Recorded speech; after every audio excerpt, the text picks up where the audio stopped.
Good morning to all. Today we are going to discuss about chi-square test. Now, first of all, let's start with what is chi-square analysis. Yeah, chi-square test. The chi-square test of independence is used to determine if there is a significant relationship between two nominal variable. Now, first of all, I will tell you that in chi-square test there are two type of sum. In chi-square test there are two type of sum. Number one, goodness of fit test, and second, test of independence. Here is mentioned test of independence. Again, I am repeating.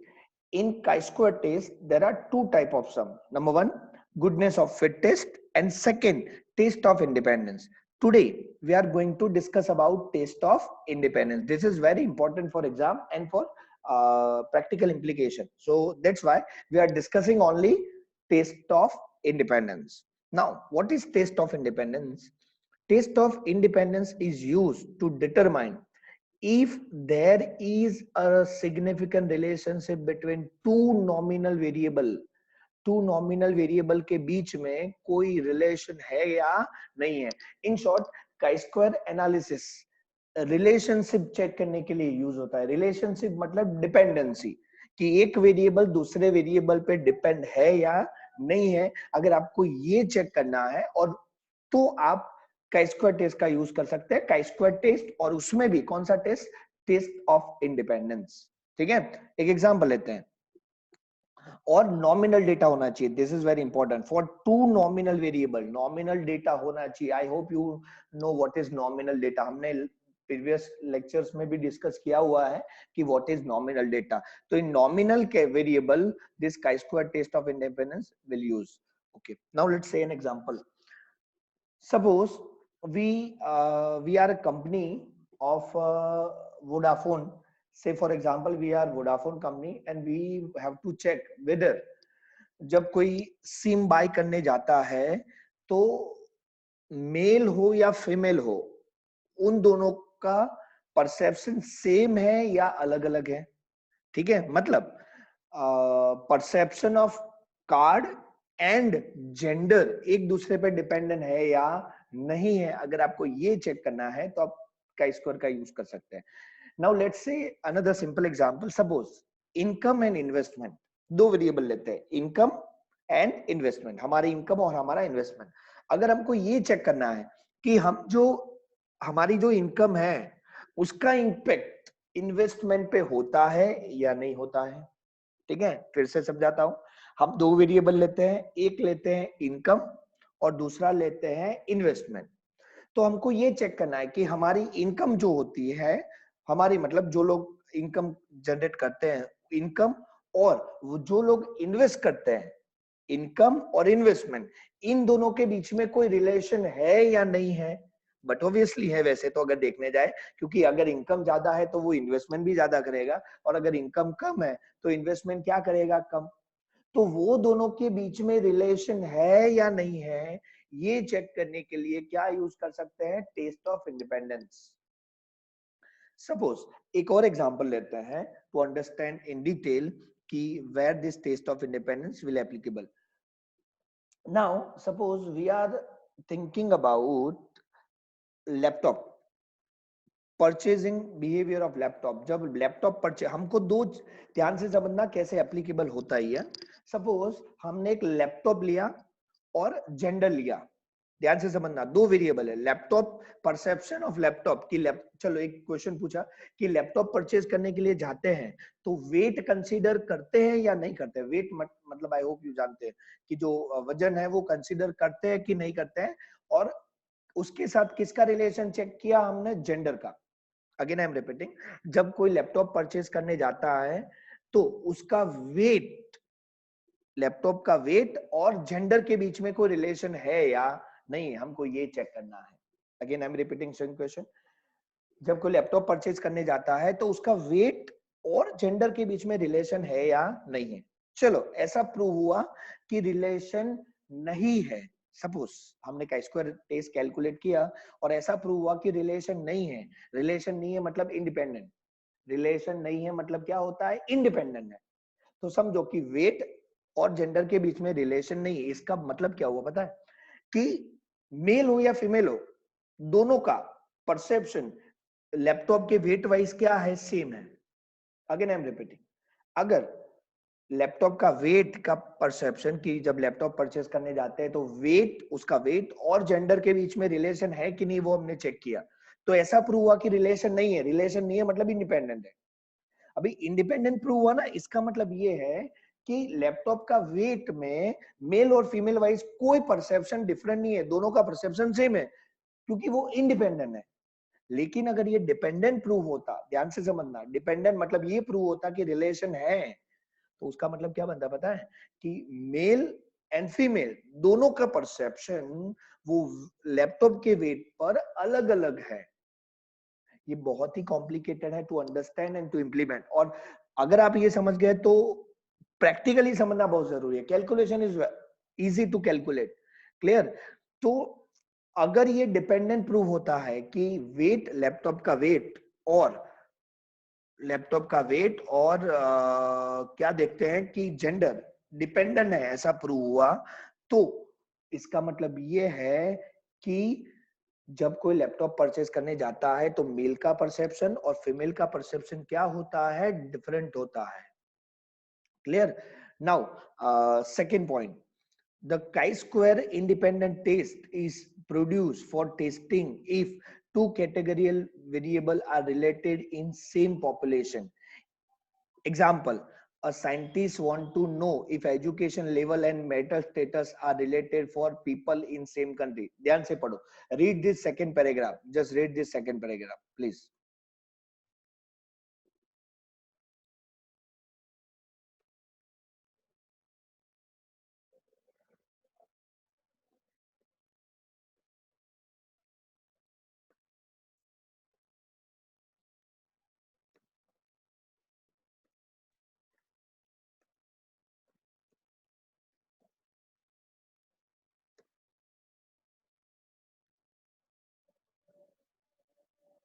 Okay, इसने एक example दिया है, क्या बोला है कि अगर इसको चेक करना है कि education level and marital status are related for people in same some country, तो एजुकेशन लेवल और मैरिटल स्टेटस पे एक दूसरे पे डिपेंड है या नहीं है, ये चेक करना है, तो आप क्या यूज कर सकते हैं, का स्क्वायर यूज कर सकते हैं। Clear. Now let's continue further. एक एग्जांपल लेते हैं, ध्यान से पढ़ो। Are the type of professional job held in a computing industry independent of the number of year a person has worked in the industry? क्या पूछा है, are the type of professional jobs held in the computing industry independent of the number of year a person has worked in the industry? Suppose 246 worker are interview, कितने लोगों का interview लिया है, 246। Use the result to determine, देखो जो हमको find करना है वो हमारा हाइपोथेसिस है, ध्यान से देखना, टू डिटरमाइन वेदर, ध्यान से देखना यहां पर, use the result to determine whether type of professional job held in the computing industry is independent of year worked in the industry. वो उसरे पे इंडिपेंडेंट है ऐसा वो बता रहे हैं। use 1.01 level of significance. Now how you identify कि this is the chi-square sum? In exam you can easily identify, ऐसा एक टेबल दिया होगा आपको, तो you will easily get an idea कि this is chi-square। ठीक है, हमेशा chi स्क्वायर में दो वेरिएबल होते हैं जिसको हमको चेक करना है कि एक दूसरे पे डिपेंडेंट है या नहीं है। हमारे सम में दो वेरिएबल है, एक क्या है प्रोफेशनल पोजीशन और दूसरा क्या है ईयर। ये ईयर क्या है, ये ईयर का मतलब है कितने साल काम किया है। ठीक है, देखो मैं आपको सिंपल तरह से भी हाइपोथेसिस बनाना सिखा रहा हूं, या सम में भी दिया हो सकता है हाइपोथेसिस। ठीक है, इसका हाइपोथेसिस बनाना डिफिकल्ट नहीं है, इसमें आपको थियरी लिखना पड़ेगा। हाइपोथेसिस में कैसे लिखना है मैं समझा दूं। ठीक है, आई होप यू अंडरस्टैंड। हमको और कुछ नहीं दिया होगा, सिर्फ ये टेबल दिया होगा। एनोवा का सम दिया है तो सिर्फ क्या दिया, सपोज का स्क्वायर का सम दिया है तो सिर्फ ये टेबल दिया होगा जिसमें दो वेरिएबल होंगे। इसमें कौन कौन से दो वेरिएबल है, professional position and second is year of work, कितने साल आपने काम किया इंडस्ट्री में। और अल्फा कितना दिया है 0.01 हमको अल्फा दिया है। क्लियर? नाउ हाइपोथेसिस कैसे बनाना है, तो देखो नीचे मैंने बनाया हुआ है नल हाइपोथेसिस, यहां से बनाया हुआ है, देखो यहाँ पे लिखा है हाइपोथेसिस।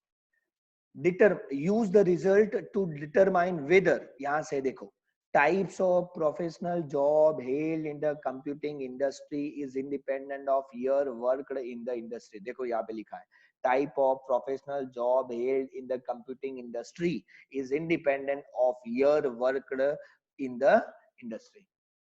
देखो हमेशा काई स्क्वायर में नल हाइपोथेसिस जो आता है ना, वो दोनों सेम ही है। देखो both the sentence almost same, एक ही चेंज है। नल हाइपोथेसिस हमेशा इंडिपेंडेंट आता है। क्या आता है? इंडिपेंडेंट। मतलब हम नल हाइपोथेसिस हमारा क्या है, हम ऐसा प्रूव करना चाहते हैं कि इंडिपेंडेंट है। इंडिपेंडेंट मतलब दोनों एक दूसरे पे डिपेंड नहीं है, हम ऐसा प्रूव करना चाहते हैं। और अल्टरनेटिव हाइपोथेसिस H1 हमेशा डिपेंडेंट होता है। H1 हमेशा क्या होता है? डिपेंडेंट। देखो दोनों सेंटेंस में एक ही चेंज है, याद रखना। ऐसे हाइपोथेसिस आपको प्रोजेक्ट में भी शायद इन फ्यूचर बनाने पड़ेंगे। तो काई स्क्वायर का हाइपोथेसिस ऐसे ही बनता है प्रोजेक्ट में भी। कैसे बनता है? तो नल हाइपोथेसिस हमेशा इंडिपेंडेंट होता है। यहाँ पे देखो नल हाइपोथेसिस ऑलवेज इंडिपेंडेंट और अल्टरनेटिव हाइपोथेसिस ऑलवेज डिपेंडेंट। ये दो एक ही चेंज है, बाकी सेंटेंस सेम है। ठीक है? From where I get the sentence, here देखो यहाँ पे सेंटेंस दिया है, type of professional job held in the computing industry is independent of your work in industry. Independent और नीचे क्या लिखना है? डिपेंडेंट। चलो मैं आपको सिंपली हाइपोथेसिस बनाना सिखा दूं, सिंपली। तो सिंपल हाइपोथेसिस क्या है पता है आपको? क्या करना है, यहां से लिखना है प्रोफेशनल पोजीशन। ध्यान से देखना, सिंपल बनाना है तो बना सकते हो, कोई जरूरी नहीं है। अगर अगर सब में नहीं दिया है तो कैसे? देखो professional position is independent of year of work. ठीक है? H0 मैं फिर से बता रहा हूं, नल हाइपोथेसिस अगर आपको सिंपल बनाना है, ये तो सब में दिया था इसलिए हमने ले लिया, लेकिन अगर सिंपल बनाना है तो देखो दो वेरिएबल है, एक क्या है प्रोफेशनल पोजीशन, दूसरा क्या है ईयर ऑफ वर्क। तो आप क्या बना सकते हो पता है? H0 बना रहा हूं null hypothesis, professional position is independent, null independent होता है, professional position is independent of year of work. और H1 क्या बनेगा? Professional position is dependent of year of work. Simple है। एक में नल हाइपोथेसिस में इंडिपेंडेंट लिखो, अल्टरनेटिव में डिपेंडेंट लिखो। फिर से फटाफट देखो, null hypothesis simple, professional position is independent of years and professional position is dependent on year. Simple, आधे आधे लाइन का हाइपोथेसिस हो गया। ठीक है? चलो तो हमने हाइपोथेसिस बना दिया। चलो हमने हमारा पहला काम कर दिया, हमने क्या बना दिया? हाइपोथेसिस। आपको बताया ना पहले हाइपोथेसिस बनाना है, फिर हम कैलकुलेट करते हैं वैल्यू, फिर वैल्यू हम क्या करते हैं? कैलकुलेट। चलो फॉर्मूला क्या है? This is the formula of chi square, और ये काई स्क्वायर का साइन है, ये काई स्क्वायर का साइन है। ठीक है? This is the sign of chi square. Sigma, देखो बड़ा वाला सिग्मा है, बड़ा वाला सिग्मा मतलब समझते हो, लास्ट में टोटल करना है। FO minus FE whole square. ये FO क्या है? Observe frequency. FE क्या है? Expected frequency. उसका स्क्वायर करना है और डिवाइडेड बाय FE करना है। This is the formula of chi square test. Clear? Now let's calculate the value. ठीक है? सबसे पहले हाइपोथेसिस बना दिया। हाइपोथेसिस में याद रखना नल हाइपोथेसिस इंडिपेंडेंट होता है और अल्टरनेटिव क्या होता है? डिपेंडेंट। इतना होना चाहिए। क्लियर? चलो अभी हाइपोथेसिस बनाने के बाद हम क्या करते हैं? वैल्यू को कैलकुलेट करते हैं। चलो अभी ये टेबल हमको दिया था, हमने टोटल किया, हमने येलो जो हाईलाइट किया है मैंने टोटल करके रखा है। ठीक है? मैनेजर का टोटल 81, प्रोग्रामर का टोटल 63, ऑपरेटर का टोटल 46, एनालिस्ट का टोटल 56 और ईयर ईयर 0 to 3 का टोटल 67, 4 to 8 का टोटल 91 और ग्रेटर देन 8 का टोटल कितना है? 80 और सबका ग्रांड टोटल मेन टोटल कितना है? 246। टोटल कर दो पहले। Now we are going to calculate chi square value. अभी हम काई स्क्वायर का कैलकुलेटेड वैल्यू समझ रहे हैं। ठीक है? देखो ये टेबल तो हमको दिया था ना, सब में ये टेबल आपको दिया होगा और सब में वो टेबल में दो वेरिएबल होंगे, जैसे कि यहाँ पर है प्रोफेशनल पोजीशन और ईयर। ठीक है? चलो अभी हमने पहले क्या किया, जो टेबल है उसका टोटल कर दिया क्योंकि टोटल की जरूरत पड़ेगी। चलो नाउ लेट्स कैलकुलेट द सम। अभी क्या करते हैं, ध्यान से देखना कैसे गिना गया है। इसका कैलकुलेशन थोड़ा लेंथी है, लेंथी मतलब थोड़ा लंबा है, बट ये पूछा जाता है, काफी बार पूछा गया है ये सब का स्क्वायर टेस्ट, तो आपको आना चाहिए। ठीक है, चलो नाउ अभी I hope you remember the formula. Formula क्या है एक बार देख लो, FO minus FE whole square divided by FE। तो आपको ये तो समझ में आ गया होगा कि हमको पहले FO लाना पड़ेगा, फिर FE लाना पड़ेगा, फिर हम सब कुछ कर सकते हैं। ठीक है, अगर आपको का स्क्वायर का सम गिनना है तो first of all you need to require FO then FE। अगर FO और FE मिल गया तो फिर ये गिनना बहुत सिंपल है। और ये सब में यही इंपॉर्टेंट है कि how to calculate FE। FO is simple, how to calculate FE is somewhat difficult. Now let's calculate the sum. Now first of all FO, what is FO? तो FO का मतलब होता है observe value, actual value. FO का मतलब होता है observe value, actual value. ये कहां से लेना है पता है, ये जो टेबल में वैल्यू दी है ना वो ऑब्जर्व वैल्यू है, एक्चुअल वैल्यू है, ये लेनी है। देखो 6 6 37 11 13 37 11 13 28 16 सब, ये जो सब टोटल मत लिख देना, ये टोटल मत लिख देना, सिर्फ जो वैल्यू सब में दी है वो लिख देनी है। 28 16 23 24 28 16 23 24 47 10 12 19 47 10 12 19। नाउ आपको एक क्वेश्चन ये हो सकता है कि सर आपने रो में लिया ऐसे 6 37 11 13 ऐसे लिया ना, तो जरूरी नहीं है कि ऐसे ही लो, आप ऐसे भी ले सकते हो। 6 28 47 37 16 10 11 23 12 13 24 19 आप ऐसे भी ले सकते हो, कोई फर्क नहीं पड़ेगा आंसर में।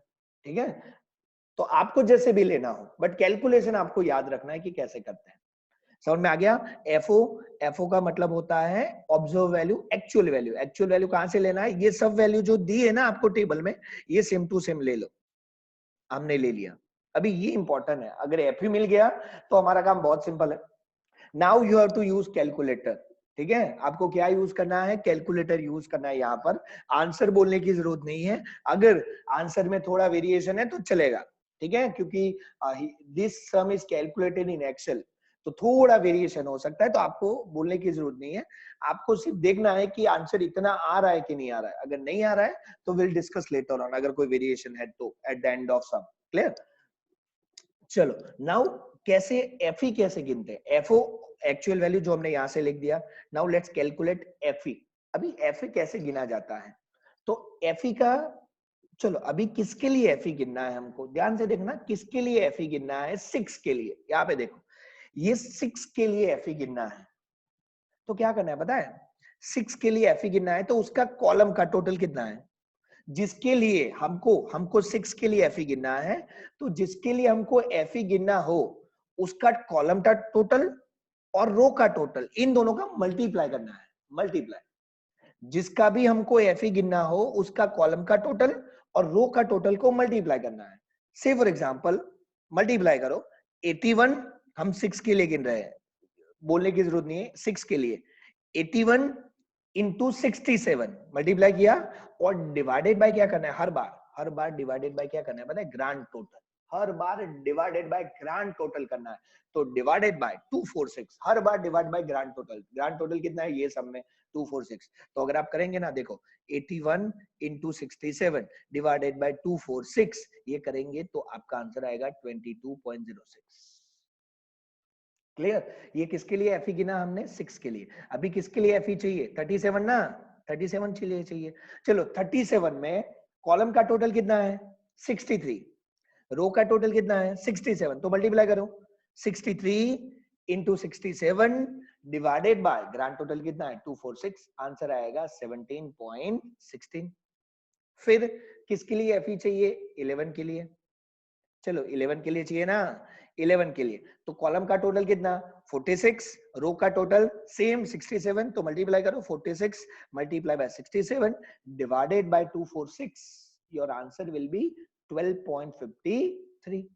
चलो 13 के लिए गिनते हैं। 13 के लिए कॉलम का टोटल 56, रो का टोटल 67, तो 56 इंटू 67 डिवाइडेड बाय 246, तो आंसर आएगा 15.25। हो गया first row complete. Second row, चलो सेकेंड रो का कैसे करेंगे 28 के लिए।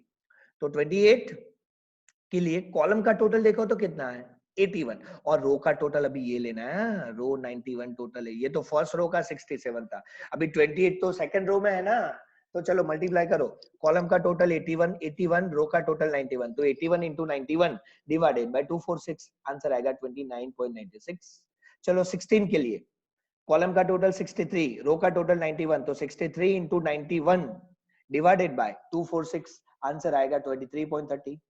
चलो 23 के लिए 46 इंटू 91 डिवाइडेड बाय 246, आंसर आएगा 17.02। और 24 के लिए कॉलम का टोटल 56, रो का टोटल 91 डिवाइडेड बाय, मतलब 56 इंटू 91 करना है, इन दोनों का मल्टीप्लाई करना है, divided by grand total 246। Simple है, जिसका हम एफी गिन रहे हैं उसका कॉलम का टोटल और रो का जो टोटल होता है उन दोनों का मल्टीप्लाई करके डिवाइडेड बाय जो ग्रांड टोटल है। ठीक है, चलो लास्ट रो 47 के लिए, चलो कॉलम का टोटल 81, रो का टोटल 88, तो 81 इंटू 88 डिवाइडेड बाय 246, तो आंसर आएगा 28.98। 10 के लिए 63 इंटू 88 डिवाइडेड बाय 246, आंसर आएगा 22.54। 12 के लिए 46 इंटू 88 डिवाइड बाय 246, आंसर आएगा 16.48। एंड 19 के लिए तो 56 इंटू 88 डिवाइड बाय 246, आंसर आएगा 20.03। So this way you can calculate FE. Now simple, ध्यान से कैसे करना है। अभी हमको क्या चाहिए FO माइनस FE, मतलब ये जो FO आया उसमें से FE क्या कर देना है माइनस। चलो आप कैलकुलेटर में पहला सिर्फ हम फर्स्ट और सेकंड ही गिनेंगे, सब नहीं गिनने वाले बिकॉज ऑफ टाइम।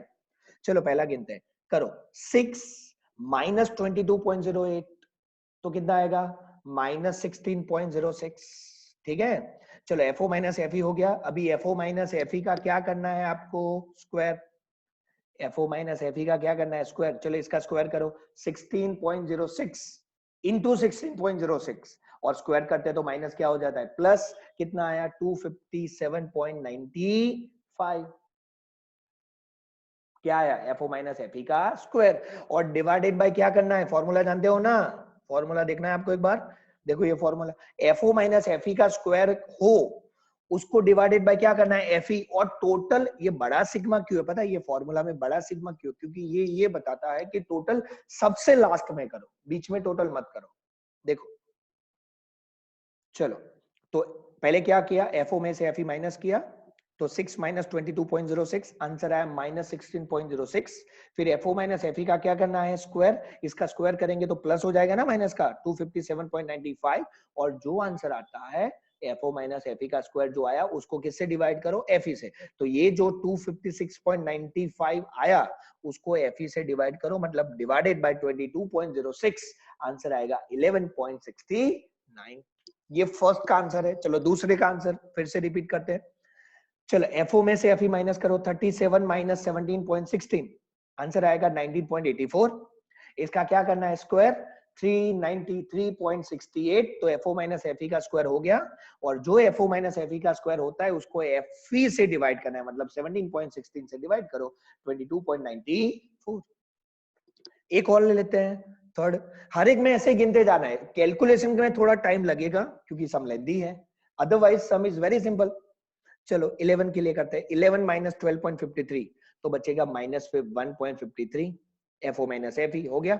अभी FO माइनस FE का स्क्वायर, इसका स्क्वायर कितना होगा 2.34, और जो स्क्वायर आया 2.34 उसको FE से डिवाइड कर दो, दैट इज 12.53 से डिवाइड कर दो 0.19। आई hope you will calculate this all, आप सब कर पाएंगे। और लास्ट में ये लास्ट कॉलम का टोटल करना है, that is your calculated value. ये का स्क्वायर का कैलकुलेटेड वैल्यू आता है, फॉर्मूला में रखने की जरूरत नहीं है, डायरेक्ट ही कैलकुलेटेड वैल्यू मिल जाता है। अगेन आई एम रिपीटिंग, यहां पे वैल्यू कैलकुलेट करके फॉर्मूला में नहीं रखना है। का स्क्वायर टेस्ट ऐसा टेस्ट है जिसमें डायरेक्ट आपको कैलकुलेटेड, इसका टोटल किया फिर ये सबका टोटल कर दो, हो गया सिग्मा। किसका टोटल किया, FO minus FE square divided by FE, सबका टोटल किया ना, इसलिए बड़ा वाला सिग्मा है। सिंपल, इसका टोटल कर दो, आपका कैलकुलेटेड वैल्यू मिला 59.64। थोड़ा हम स्पीड में जाएंगे, ठीक है। तो अब तक हमने दो चीज की, एक तो हाइपोथेसिस बनाया, और दूसरा हमने का स्क्वायर की कौन सी वैल्यू की, कैलकुलेटेड वैल्यू। कितनी आई कैलकुलेटेड वैल्यू का स्क्वायर की 59.64। अभी हम करने जा रहे हैं टेबल वैल्यू। चलो टेबल वैल्यू, हाँ now let's draw the diagram. अभी आप बोलेंगे कि सर ये नॉर्मल डिस्ट्रीब्यूशन जैसा नहीं लग रहा है, तो याद रखना काई स्क्वायर और जो एनोवा होता है वो राइट टेल होता है, नॉर्मल डिस्ट्रीब्यूशन नहीं होता है। अब तक हमने हाइपोथेसिस में आपको समझाने के लिए नॉर्मल डिस्ट्रीब्यूशन का कर्व ड्रॉ किया। अब तक हमने हाइपोथेसिस समझाने के लिए आपको नॉर्मल डिस्ट्रीब्यूशन का कर्व ड्रॉ किया जिसमें दोनों साइड सेम एरिया होता है। बट काई स्क्वायर और अनोवा हमेशा राइट टेल होता है, राइट टेल मतलब आपका जो रिजेक्शन रीजन है ना वो राइट साइड आएगा। देखो आपका जो रिजेक्शन रीजन है ना वो राइट साइड आएगा और जो लेफ्ट हैंड साइड है ना वो एक्सेप्टेड रीजन है। हमेशा ऐसा ही होता है काई स्क्वायर और अनोवा दोनों में, ठीक है। ये रिजेक्शन रीजन है राइट हैंड साइड और ये एक्सेप्टेड रीजन है, ठीक है। चलो अभी टेबल के लिए क्या चाहिए, अगर आपको काई स्क्वायर का टेबल देखना है तो आपको दो चीज चाहिए। एक क्या चाहिए, डिग्री ऑफ फ्रीडम और अल्फा।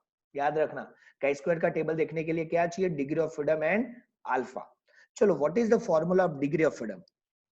इसमें डिग्री ऑफ फ्रीडम का फॉर्मूला अलग है, हाँ? क्योंकि n-1 नहीं कर सकता, हमने टी टेस्ट में सीखा था। What is degree of freedom, t test अगर आप करते हैं तो डिग्री ऑफ फ्रीडम का फॉर्मूला क्या होता है, n-1। बट यहां पर डिग्री ऑफ फ्रीडम का फॉर्मूला अलग है। क्या है देखो, degree of freedom is equal to ρ-1 into column -1।